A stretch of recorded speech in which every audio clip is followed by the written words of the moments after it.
Je suis disposé, assoiffé, que ton onction descende sur moi et je suis disposé, assoiffé, que ton onction descende sur moi et je suis disposé, assoiffé, que ton onction descende sur moi. Seigneur éternel, Père, Père, Dieu du ciel et de la terre, Dieu d'Abraham, Dieu d'Isaac, Dieu d'Israël, je te bénis, je te loue, je glorifie ton Saint-Nom, je glorifie tes œuvres. Merci précieux Jésus pour ce moment. Merci pour ta présence au milieu de nous. Merci Père Saint parce que je suis maintenant un serviteur inutile.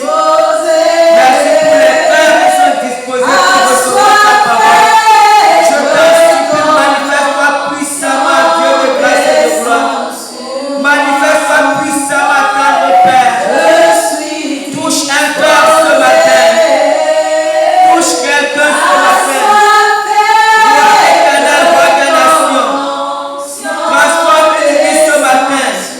Agis puissamment, Seigneur des armées. À toi la gloire et l'honneur. Au nom puissant de Jésus. Au nom puissant de Jésus. J'ai prié. Amen. Ok, on continue le thème annuel, l'école de la conscience en Dieu. Notre thème de ce matin, c'est la richesse spirituelle. La richesse spirituelle ou la bénédiction spirituelle, c'est la même chose. Dans 2 Timothée 3, à partir du premier verset, je vais lire. Sache que dans les derniers jours, il y aura des temps difficiles. Car les hommes seront égoïstes, amis de l'argent, fanfarons, hautains, blasphémateurs, rebelles à leurs parents, ingrats et religieux, sensibles, de loyaux calomniateurs, intempérants, cruels, ennemis des gens de bien, traîtres, emportés, enflés d'orgueil, aimant le plaisir plus que Dieu, ayant l'apparence de la piété, mais régnant ce qui en fait la force. Éloigne-toi de ces hommes-là. Amen. Amen. Et souvent quand on lit ces versets, ce texte, on a l'impression que l'apôtre Paul parle des païens.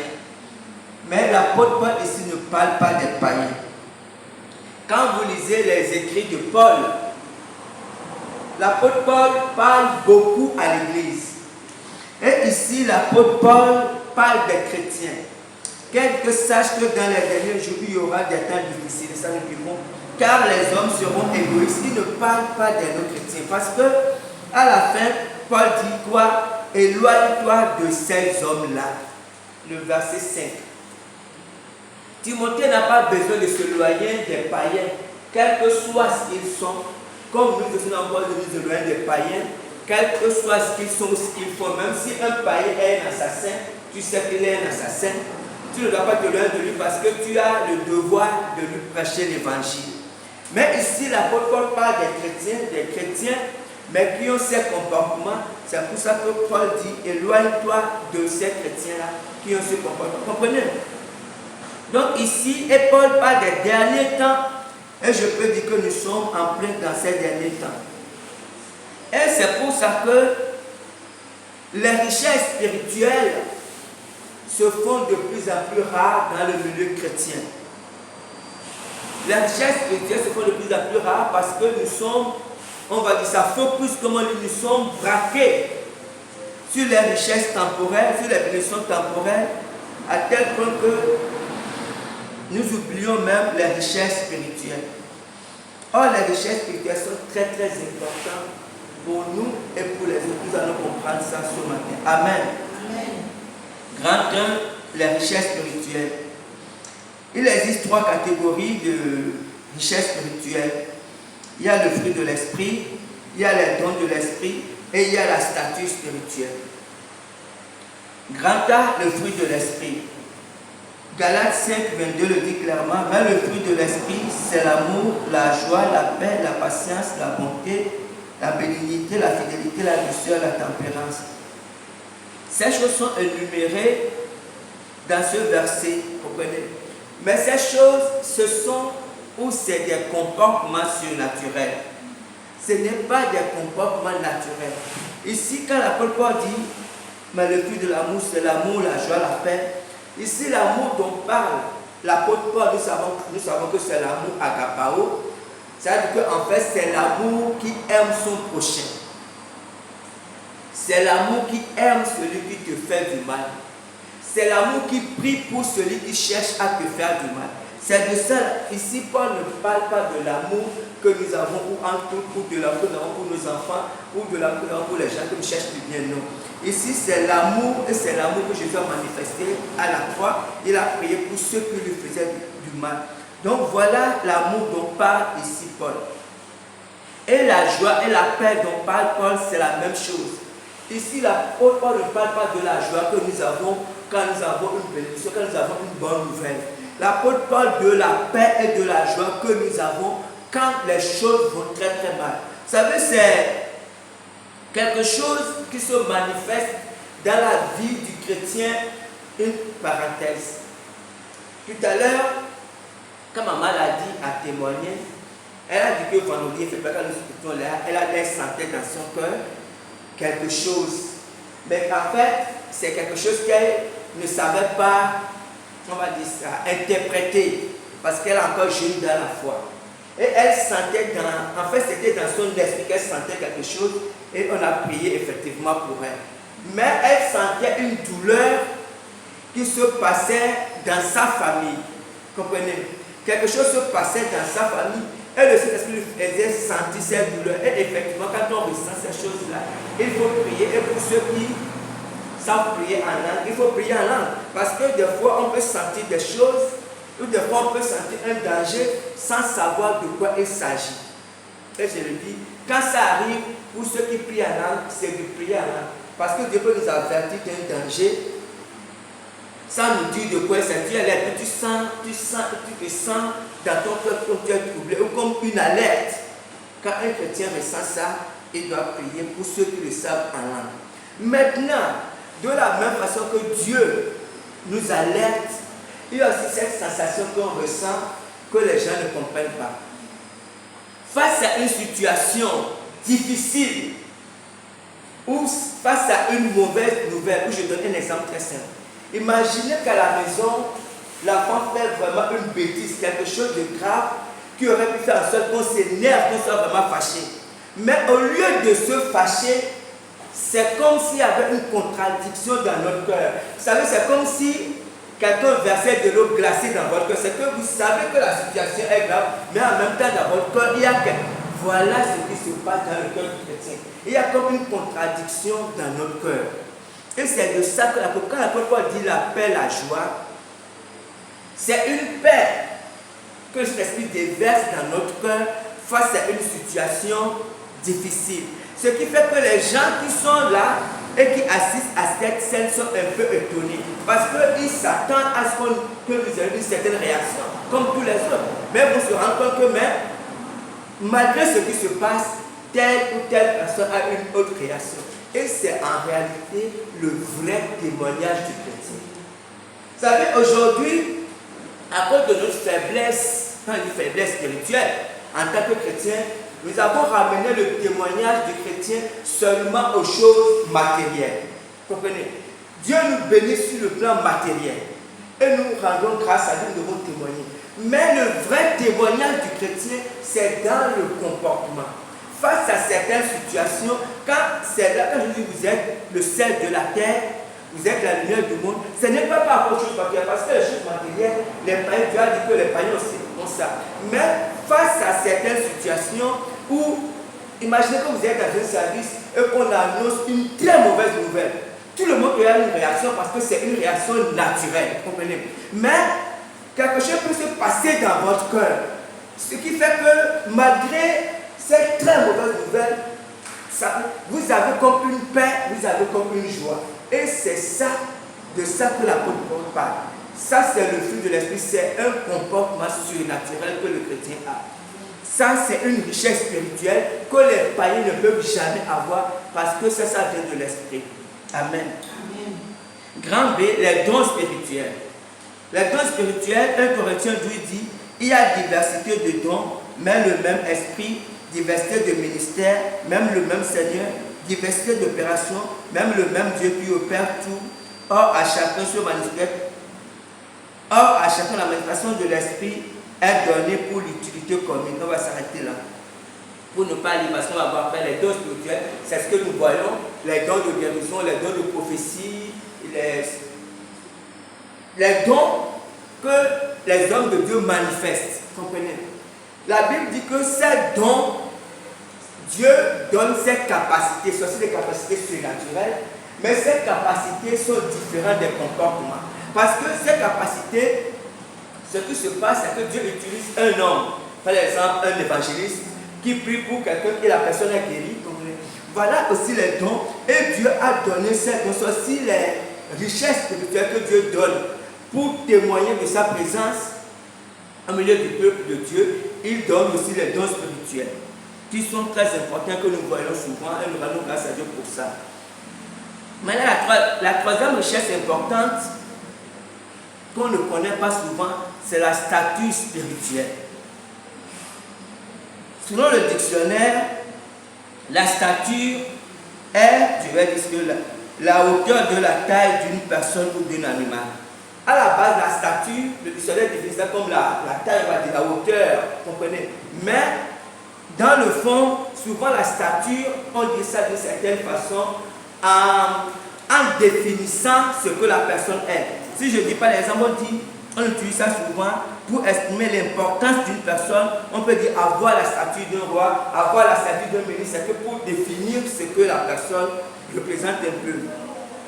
Et dans Luc 2, verset 52, que je vais lire, et Jésus croissait en sagesse, en stature et en grâce devant Dieu et devant les hommes. Je vais relire.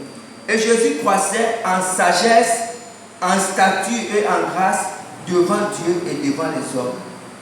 Et ici, la stature dont parle ce verset n'a rien à voir avec la taille physique de Jésus. En fait, ici, ce verset parle de la taille spirituelle. La stature spirituelle, en fait, c'est la force de caractère de l'homme intérieur ou de l'homme esprit. Nous avons enseigné à plusieurs reprises l'homme est fait esprit, âme et corps. C'est ce que la Bible dit. Et de la même façon que notre corps, nous grandissons physiquement, de cette même façon, notre esprit croît, grandit spirituellement. Mais ici, la seule différence est que dans le monde spirituel, il n'existe pas de nez. Parce qu'un nez dans le monde physique, c'est quelqu'un qui peut avoir 50 ans et qui reste à la vingtaine. Dans le monde spirituel, ça ne se passe pas comme ça. Dans le monde spirituel, il y a deux choses. Lisons Hébreux 5, verset 14. Dit, nous avons beaucoup à dire là-dessus et des choses difficiles à expliquer parce que vous êtes devenus lents à comprendre. Vous, en effet, qui depuis longtemps devrez être des maîtres, vous avez encore besoin qu'on vous enseigne sur les rudiments des oracles de Dieu. Vous êtes venus à avoir besoin de lait et non d'une nourriture solide. Or, quiconque est au lait n'a pas l'expérience de la parole de justice, car il est un enfant. Mais la nourriture solide est pour les hommes faits, pour ceux dont le jugement est exercé, à l'usage, à discerner ce qui est bien de ce qui est mal. Le verset 13 dit, or, quiconque en est au lait n'a pas l'expérience de la parole de justice, il est un enfant. Comprenez? Et quand vous lisez 1 Corinthiens, peut-être qu'on va lire plus tard, Paul dit la même chose. Dans le monde spirituel, il y a un esprit où on est un enfant, où on est un adulte. Mais on ne peut pas être un nain parce qu'on ne peut pas passer, parce que même si on passe 50 ans dans l'église, on ne deviendra jamais un nain spirituel. Ou on est un enfant parce qu'on ne comprend pas les choses de l'esprit, ou on devient un adulte parce qu'on comprend. Mais ici, quand la plupart dit que vous qui devez être des maîtres, Vous savez, parce que en fait, les choses spirituelles, ça se passe comment? Il y a deux phases. La Bible ne parle pas de la connaissance intellectuelle. Parce que ceux à qui l'apôtre Paul parlait, c'était des pharisiens, c'était des érudits. C'est qu'ils sont remplis de la connaissance intellectuelle. Ils connaissent très bien la Torah ou la parole de Dieu. Mais l'apôtre Paul parle de la connaissance spirituelle, de la révélation spirituelle. Et comment ça se passe à ce niveau? Vous ne pouvez pas avoir la révélation spirituelle si vous n'êtes pas d'abord engagé à pratiquer la parole de Dieu. Vous savez, la stature, c'est que Dieu, en fait, la vie physique est un peu l'image de ce qui se passe sur le plan spirituel. Un enfant, pour croître, a besoin de manger. Si un enfant ne mange pas, il sera malade, il va finir par mourir. Et c'est la même chose sur le plan spirituel. Or, la nourriture, comme Paul dit que la nourriture solide, or la nourriture, la première nourriture dans le monde frère, c'est la parole de Dieu. C'est la parole de Dieu. Et la parole de Dieu, ce n'est pas la parole de Dieu qu'on écoute seulement. Par exemple, quelqu'un prêche, et puis imagine que tu es devant une télé, un prédicateur prêche, et puis il prêche sur les ennemis, il dit que non, Dieu dit pardonner vos ennemis. Quand tu vois ça, tu éteins ta télé, parce que tu sais que tu es l'ennemi. Mais tu perds ton temps. Parce que si tu éteins ta télé, parce que tu ne veux pas qu'on parle des ennemis, tu vas demeurer enfant, même pendant 50 ans. Parce que quand il te dit, c'est pas que la personne n'est pas ton ennemi, c'est vraiment quelqu'un qui est ton ennemi, qui te veut du mal. Et Dieu sait que cette personne te veut du mal. Mais Dieu dit quoi? Aimez vos ennemis. Et quand tu écoutes ça, ça te met en colère, tu éteins ta télé. Il n'y a pas de problème, tu peux passer toute ta vie à l'église, mais sauf que tu ne vas jamais devenir adulte. Et c'est ce que Paul dit. Paul dit, mais vous qui depuis longtemps, vous devez être des maîtres, mais vous avez besoin qu'on... Ça ne sait pas. Encore, parce que dès qu'on veut monter un peu, tu éteins ta télé. Et 5 ans plus tard, quand on veut monter un peu, non, on doit comprendre que la parole de Dieu, comprenez, elle n'est pas là, ce n'est pas un livre, ce n'est pas un roman, c'est comme un livre, ça fait plaisir. Non, non, non. La parole de Dieu, on l'écoute pour la pratiquer. Et c'est très difficile. Moi, je ne dis pas que c'est facile. Parce que ça, je ne dis pas que c'est facile, c'est ça. Mais c'est ça qui fait qu'on passe de la stature d'un enfant à la stature d'un adulte. C'est en pratiquant. Ce n'est pas les dons spirituels. On peut être un pasteur, c'est ça justement qui est là. On peut être un pasteur, avoir les dons spirituels, prier pour les malades sont guéris. Mais vous allez voir, le pasteur va gifler quelqu'un. Pourquoi il va gifler quelqu'un? Parce que la parole, il a reçu le don spirituel pour prier pour les gens, mais il n'a pas accepté de pardonner à ses ennemis. C'est-à-dire qu'il n'a pas la stature pour pardonner à ses ennemis. Et quand l'ennemi l'insulte, là, il le gifle. On va pas là-bas que le pasteur. Et pourtant, c'est un pasteur. Vous comprenez? Ce n'est pas le titre, ça n'a rien à voir avec le titre. Écoutez bien, il y a des niveaux. Il peut avoir le don spirituel. Il peut être un prophète puissant. Quand il te dit ça, demain matin, tu vois ça. Ça, c'est une chose parce qu'il a reçu les dons spirituels. Mais maintenant, dans sa stature d'homme de Dieu ou de femme de Dieu ou d'enfant de Dieu, il faut qu'il pratique la parole pour devenir un adulte spirituel. C'est ça qui fait en sorte que quand on va l'insulter, c'est pas qu'on va le faire mal, ça fait toujours mal, mais il va passer son chemin parce qu'il apprend à devenir adulte. Comprenez? On doit comprendre ça. C'est une richesse spirituelle. Mais aujourd'hui, on est beaucoup plus pressé sur les dons spirituels. Et on crache du feu. Non, tu peux cracher du feu. Ce n'est pas que c'est mauvais, c'est très bien pour l'église. Vous comprenez? Parce que ce qui se passe, c'est quoi? Tu craches du feu. Tu peux prêcher, les gens sont guéris, tu fais des liens extraordinaires, mais toi-même, dans ta vie spirituelle, tu ne grandis pas. Comprenez? Et Jésus a dit quoi? Jésus a dit qu'à la fin du monde, beaucoup diront que mais n'avons-nous pas fait des choses? Jésus a dit que mais moi je ne vous ai jamais connu. Pourquoi je ne l'ai pas connu? Et pourtant, ils ont fait les choses au nom de Jésus et Dieu leur a donné la capacité de faire des choses. Il a dit que mais n'avons-nous pas guéri? Jésus a dit mais bien sûr vous avez fait tout ça, mais moi je ne vous connais pas. Parce que vous n'avez jamais accepté de grandir, de pratiquer la parole de Dieu. Donc c'est fondamental. Lorsqu'on vient à l'église, comme je dis, l'église, ce n'est pas la religion. Pour beaucoup, c'est la religion. Ou c'est comment on dit ça? C'est comment? C'est que quand on vient à l'église, c'est comme on se dit qu'on a... Non, c'est un devoir d'écouter la parole de Dieu et de pratiquer cette parole de Dieu. Lisons Jacques 1, 25.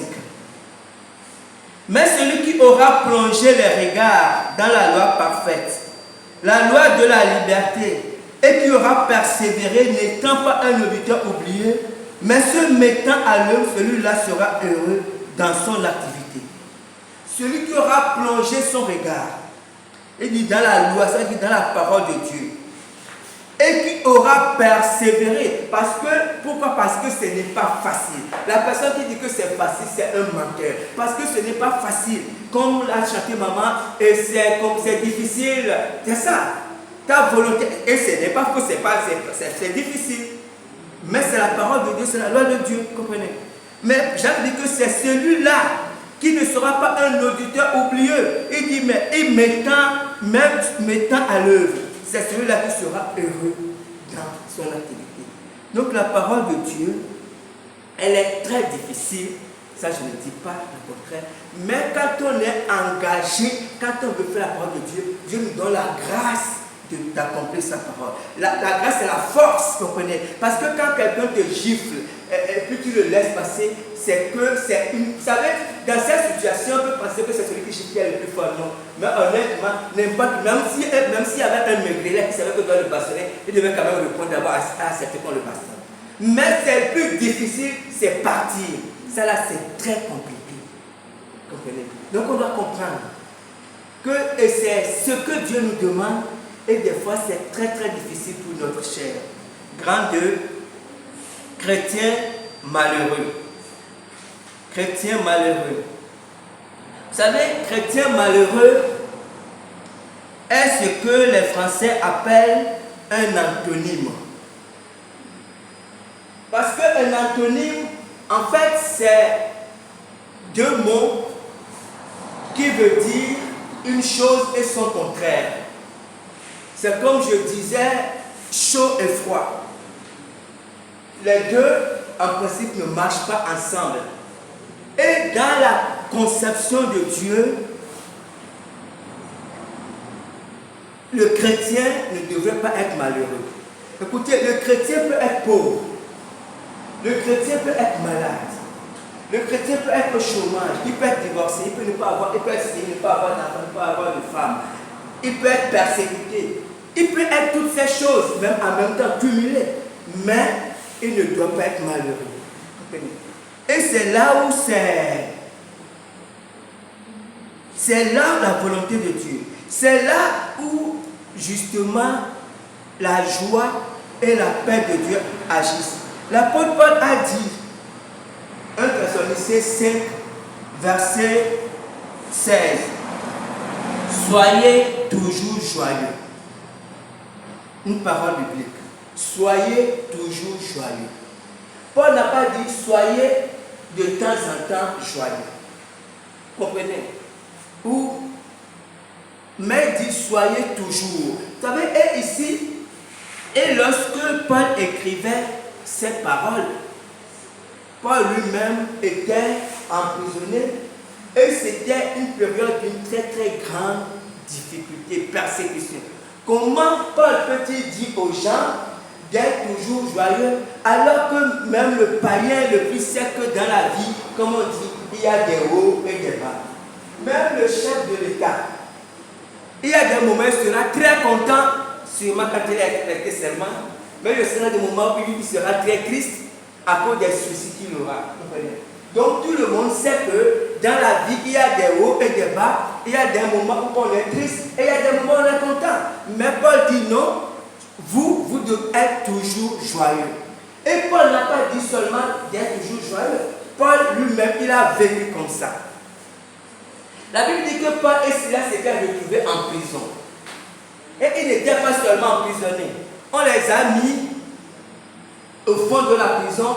Et en plus, on leur a encore mis les chaînes aux mains et aux pieds. Donc là, on leur dit que même si vous sortez en vampire, là c'est impossible pour vous. Et ils étaient au fond de la prison.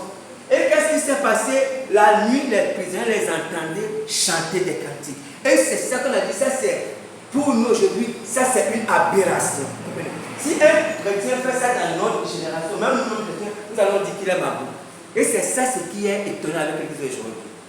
On va dire qu'il y a un problème. Alors que c'est ça l'évangile. Parce que quand ils étaient en train de chanter les cantiques, qu'est-ce qui s'est passé? Ça veut dire que la prison s'est ouverte, les chaînes sont tombées.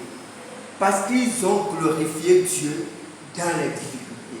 Et lorsqu'un chrétien a ce comportement, Dieu ne peut pas résister à ça. Dieu est obligé d'agir. Si Paul et Silas s'étaient plaints sur leur sort, à raison, puisqu'ils étaient emprisonnés.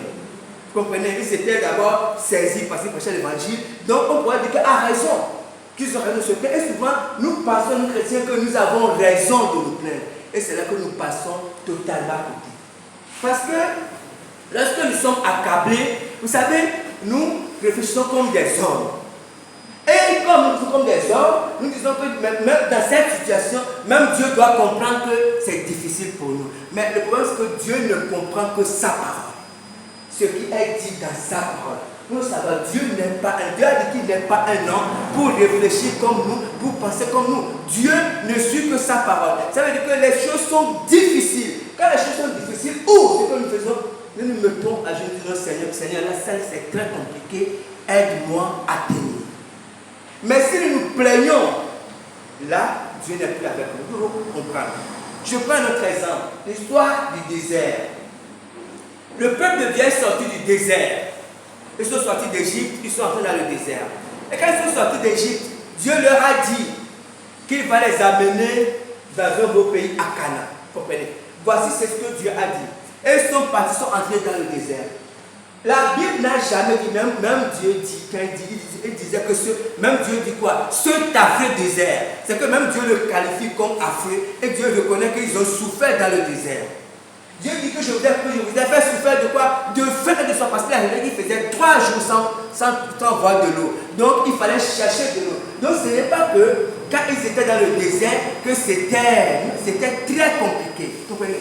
Mais quand Dieu leur faisait vivre ces choses, Dieu savait qu'il était avec eux.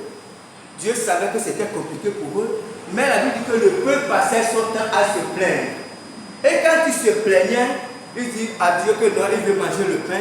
Dieu leur a donné la manne. Après, ils ont dit à Dieu que non, on veut manger la viande. Dieu leur a donné les cailles. Mais vous comprenez? Mais dès qu'ils étaient dans une situation difficile, ils se plaignaient. Et vous savez, cette façon de faire de ce peuple a fait en sorte que ce peuple a fini par se perdre. Parce que quand Dieu les a envoyés à Canaan, a choisi pour les envoyer à Canaan, en fait, quand on se plaint, qu'est-ce qui se passe en réalité dans les plaintes? Vous savez, Dieu est tout puissant. En fait, rien n'est impossible à Dieu. Et nous le savons, Dieu le sait. Mais ce Dieu qui est tout puissant, tout suffisant, quelquefois, il choisit de nous mettre dans une situation difficile. Vous comprenez?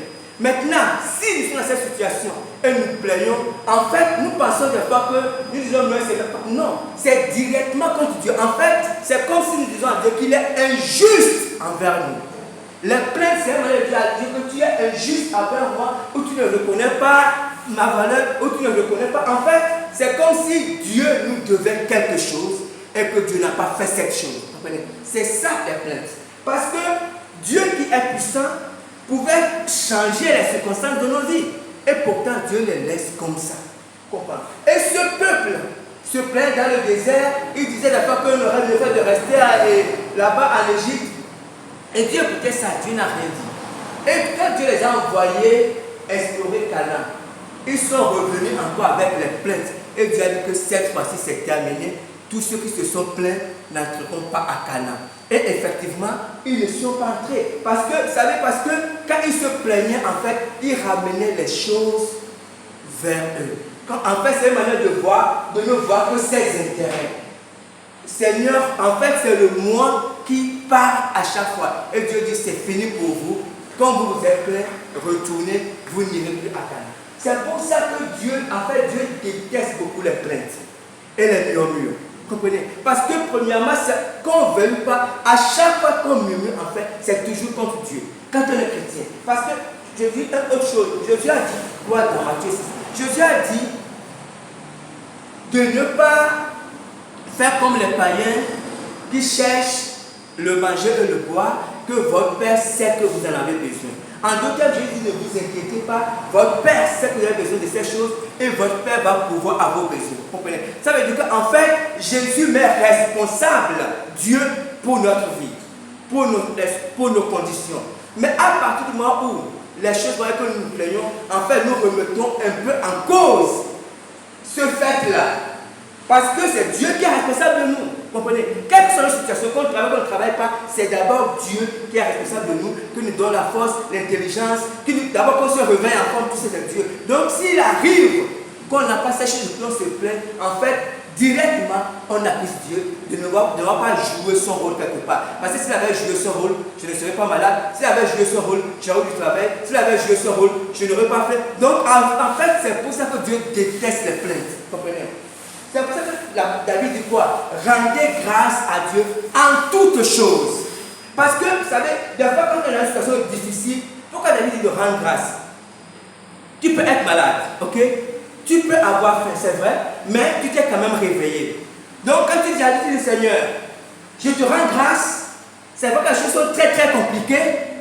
C'est vrai que j'ai ce problème, mais je te rends grâce parce que je suis quand même réveillé ce matin. Je ne sais pas comment la journée va se passer, mais je te rends grâce parce que tu m'as réveillé. Dieu aime trop ça. Parce que tu as reconnu ce que Dieu. Vous savez, Dieu ne doit rien à personne. Dieu, tu pourrais même mourir. Comprenez? Mais Dieu t'a fait grâce de te réveiller. Maintenant, tu t'es réveillé, c'est vrai, mais il y a beaucoup de manquements. Et Dieu le sait. Mais c'est une attitude qui va déterminer le reste. Amen. Donc, nous devons faire très très attention.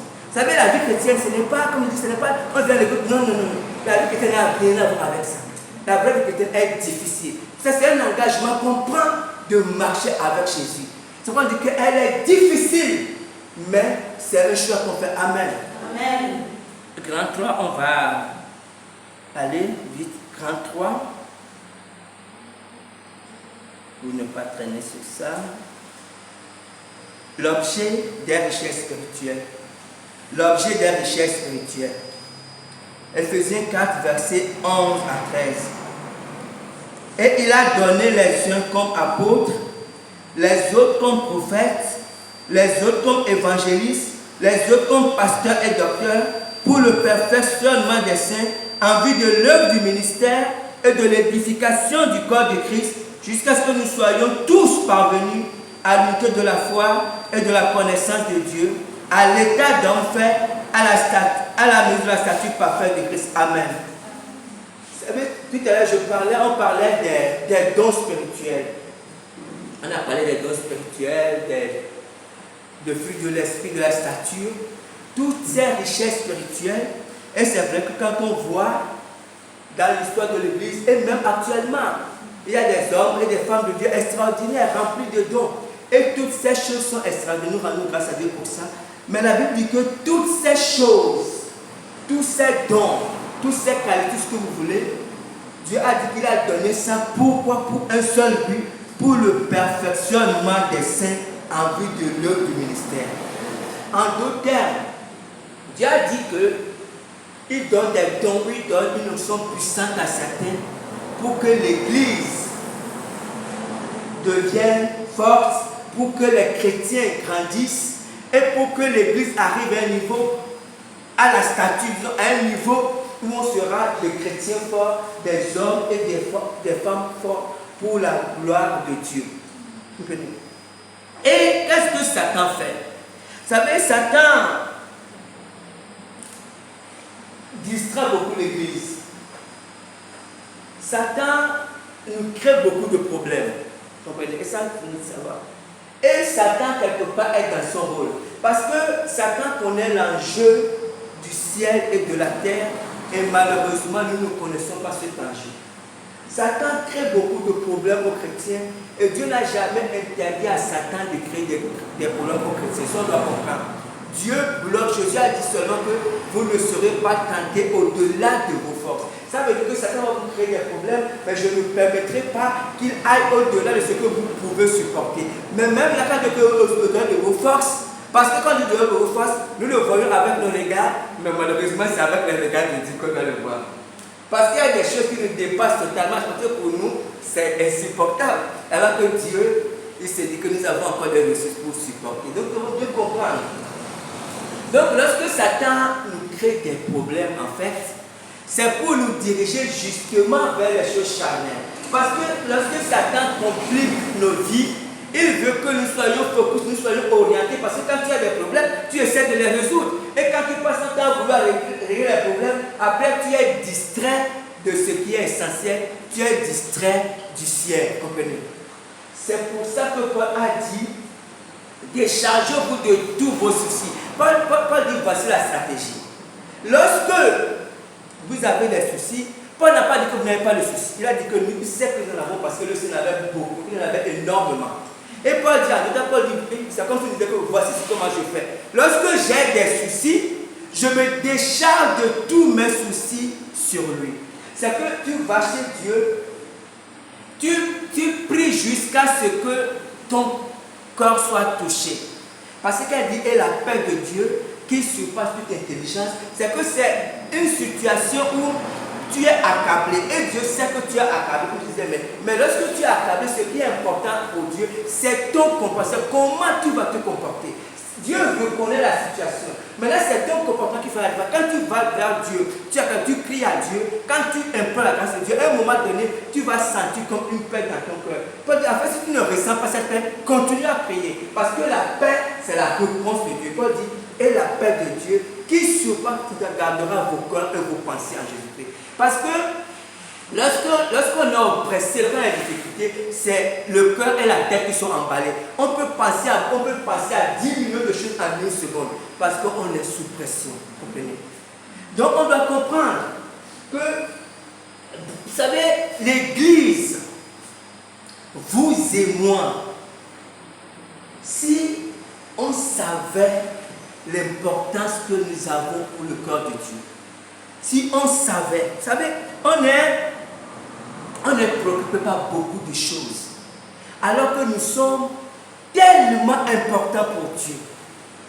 Tellement importants, pas pour régner sur la terre, non. Ce n'est pas que Dieu nous défend de rien. Si Dieu nous bénit sur la terre, c'est une très très très bonne chose. Mais ce que Dieu veut, c'est que nous puissions régner avec Jésus. C'est ça l'objectif de Dieu. Dieu veut que nous puissions ressembler à Jésus. C'est ça, si nous ne comprenons pas ça, en fait, nous n'avons pas compris l'essentiel de la vie chrétienne.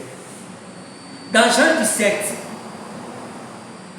lisons dans Jean 17, Jésus a fait une prière.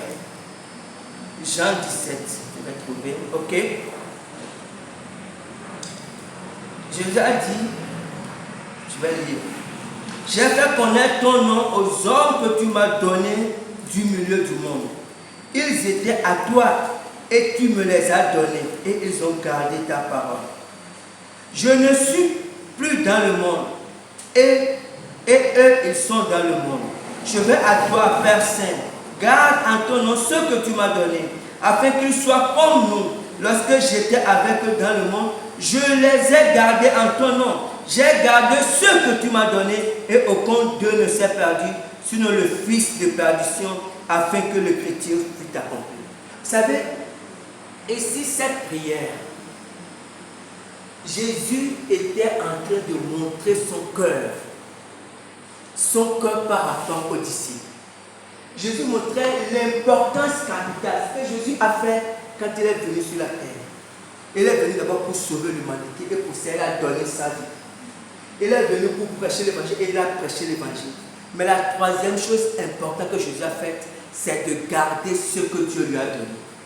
Vous ne pouvez pas savoir le prix que Jésus a payé pour garder, pour faire en sorte que Pierre, pour faire en sorte que Paul, pour faire en sorte que Jean, eux tous, qu'aucun ne se perde. Il a dit à Dieu qu'aucun ne s'est perdu, sauf le fils de perdition. Vous savez, lorsqu'on nous sommes à l'église comme ça, des fois on pense qu'on est content parce que c'est pas une chacun va aller chez lui.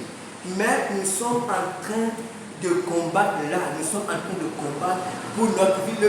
En fait, la chose la plus importante que nous faisons pour toute notre vie se passe en ces moments. Parce que là, nous ne travaillons pas pour notre vie charnelle, nous travaillons pour notre vie spirituelle. Et parmi nous, il y a des gens qui peuvent se perdre. Et quand ils se perdent, c'est qu'ils vont en enfer. Et pour nous les hommes, à la limite, le pasteur va dire un de perdu. Mais pour Dieu, c'est une catastrophe. Dieu a dit, Jésus a dit que lorsqu'une seule personne n'a pas de vie, il dit lorsqu'un seul pécheur quitte le péché et est sauvé, il y a une grande joie dans le ciel. Mais même quand nous ne pouvons pas imaginer l'importance qu'une âme a devant Dieu. Et vous savez, dans le corps de Dieu, en fait, c'est que lorsqu'on encadre des âmes, on doit être capable de donner sa vie pour ces âmes. Jésus a dit que lui est le bon berger, il fait quoi? Il donne sa vie pour ses brebis.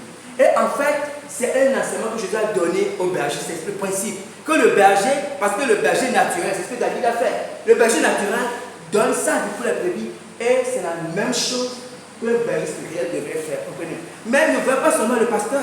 Parce que je parle du berger. En fait, il parle de vous aussi. Parce qu'en tant que membre de l'église, nous sommes un peu bergers. En fait, nous devons veiller les uns sur les autres.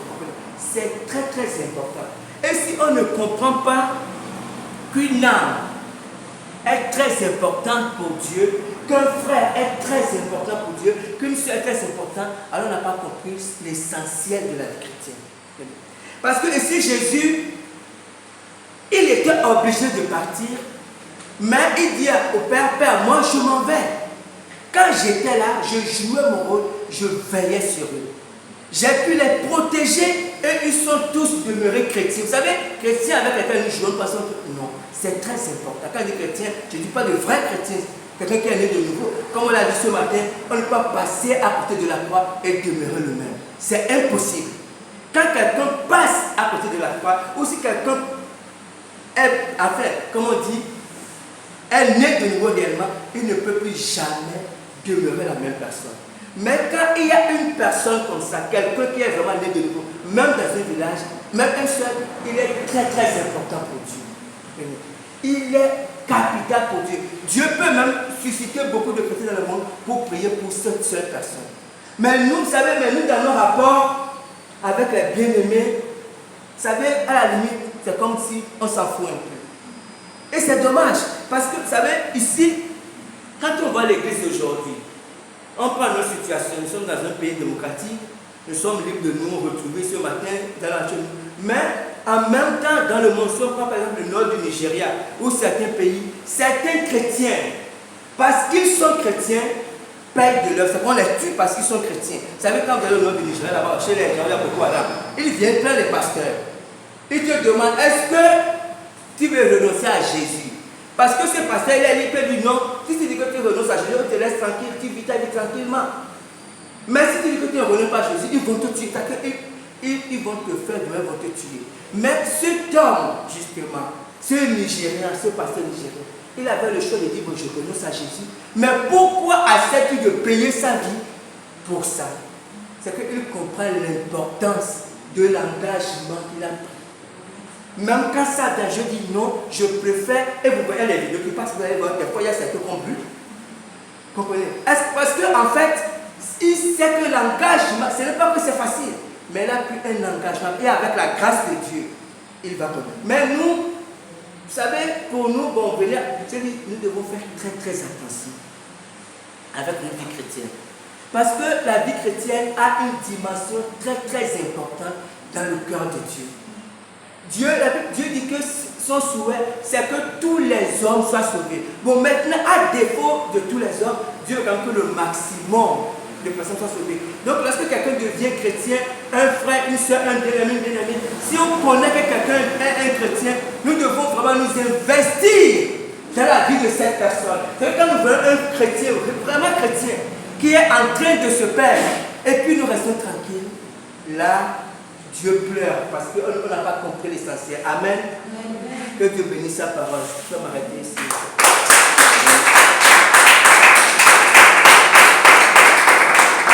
Je suis dit.